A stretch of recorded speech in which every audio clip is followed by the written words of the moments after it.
நம்ம ஒரு ஜாபுக்குள்ளே பிடிச்சி போனாலும் பிடிக்காமலும் ஒரு இரு மனசோடு போவோம்ல, அப்படி போன ஒரு ஜாப் தான் இது.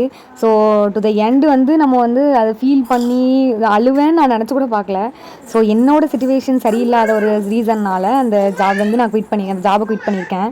ஸோ எல்லாருமே நல்ல பர்சன்ஸ். நான் இங்கே இதில் மென்ஷன் பண்ணி ஆகணும் ஒரு சில பர்சன்ஸ் பற்றி.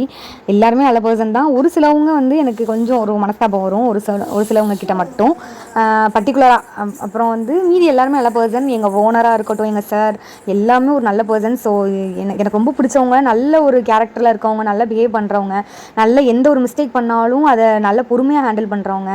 ஸோ எல்லாமே எனக்கு பிடிச்சிருந்துச்சு. ஆனால் என்னோடய பர்டிகுலர் ரீசன்னால் நான் வந்து அதுலேருந்து குவிட் பண்ணியிருக்கேன் அந்த ஜாபை. ஸோ ரொம்ப ஃபீலிங்காக தான் இருந்தார். நான் அன்றைக்கி நைட்டே வந்து திருச்சி கிளம்புறதா இருந்துச்சு. இங்கே வந்து பார்த்தா தான் தெரியுது, என்னடா பண்ணி வச்சுருக்கீங்க, மாடர்ன் சிட்டி ஆக்கி வச்சுருக்கீங்களே அப்படின்னு. ஆக்சுவலி என்னென்னா ரீகன்ஸ்ட்ரக்ட் பண்ணியிருக்காங்க திருச்சி பஸ் ஸ்டாண்டை. ஆனால் சூப்பராக இருக்குது.